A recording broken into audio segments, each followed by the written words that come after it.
Welcome to America News.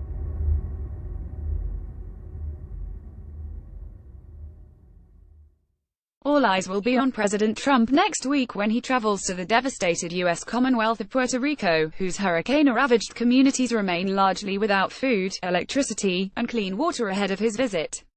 Trump was scrutinized by lawmakers on both sides of the aisle this week for his delay in waiving the Jones Act, a decades-old law that requires goods traveling between U.S. ports to ship exclusively on American vessels. Puerto Rican Gov. Ricardo Rossello had requested the waiver to better facilitate the delivery of basic supplies to the island, which was destroyed when Hurricane Maria made landfall as a Category 5 storm earlier this month. The criticism mounted when the president quipped to reporters Wednesday that a lot of shippers were resisting a temporary suspension of the Jones Act despite the devastation in Puerto Rico, causing his opponents to speculate that industry pressure was keeping the law in place.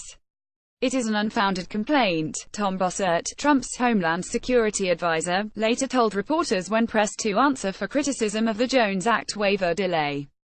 Bossert argued Rossello had requested the waiver only as a proactive step and not in response to increased prices or slower delivery of goods.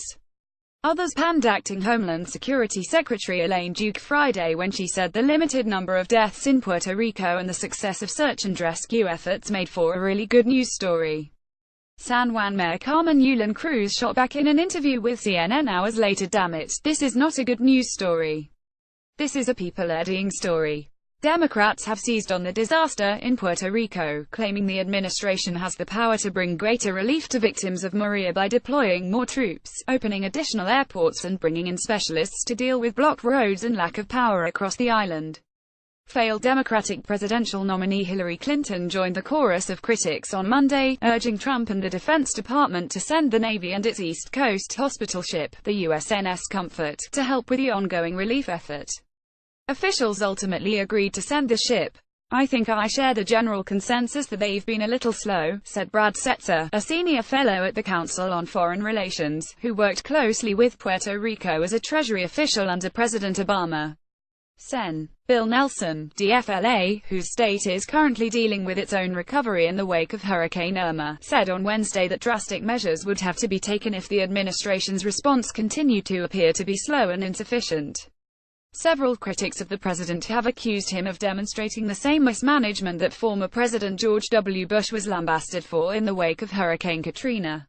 Rolling Stone editor Tom Dickinson wrote this week that George W. Bush ate cake while New Orleans drowned. Now Trump is making him seem statesmanlike by comparison. Like New Orleans, a heavily Democratic city where many residents already disliked Bush, mainland Puerto Ricans tend to vote Democratic and delivered just 13% support for Trump in the island territory's got primary last March.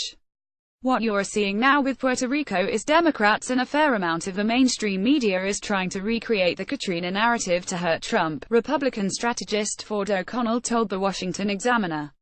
The reality of the situation is the administration is doing what it can, but because of the logistics and infrastructure in Puerto Rico, things aren't looking like they did in Miami or Houston.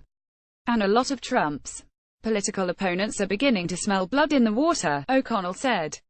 Puerto Rico suffered from a massive debt crisis long before Hurricane Maria tore through the island, and its pre-existing economic woes could complicate its long-term recovery efforts.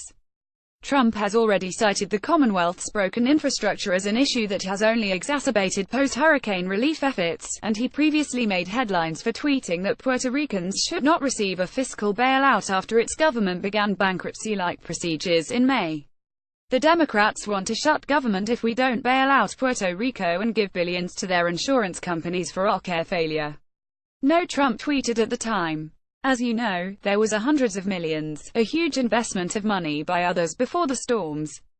That money has been in serious trouble, and now on top of it a lot of other money, Trump told reporters on Friday, a day after he tweeted about Puerto Rico's power grid being totally shot. "I do agree that a lack of investment in the power grid contributed to the extent of the devastation," Setzer told the Washington Examiner, adding that the administration's focus going forward should be on getting the island's power grid back up and running and taking a more active role in trying to address the forces that have contributed to underinvestment in Puerto Rico's infrastructure. O'Connell suggested it would be wise for Trump to avoid discussing issues that preceded Maria during his visit to the island next week. I think it's a topic he should certainly stay away from, even though the reality is that Puerto Rico's lousy infrastructure is one of the reasons why this disaster is so bad, he said, adding that Trump has to be very careful with how he discusses the situation, so as not to appear as though he is blaming victims or lacks empathy. Trump was accused of being cold and focusing too much on himself during his initial visit to Texas after Hurricane Harvey. But polling quickly showed a bump in his approval rating after he visited a second time and later spent hours with rescue workers and evacuees during a trip to Florida in the wake of Hurricane Irma.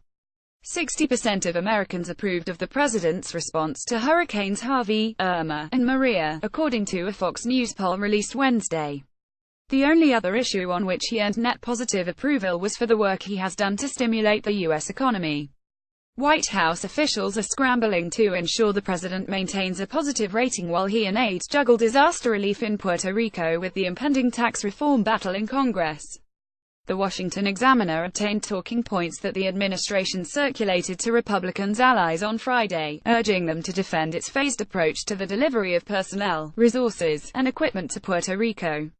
There are more than 10,000 federal staff representing 36 departments and agencies, including more than 800 Federal Emergency Management Agency personnel, on the ground in Puerto Rico and the U.S. Virgin Islands engaged in response and recovery operations from Hurricanes Maria and Irma, the document read.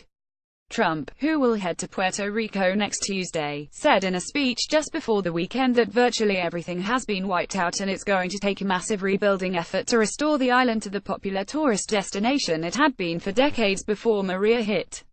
We will not rest, however, until the people of Puerto Rico are safe, Trump declared.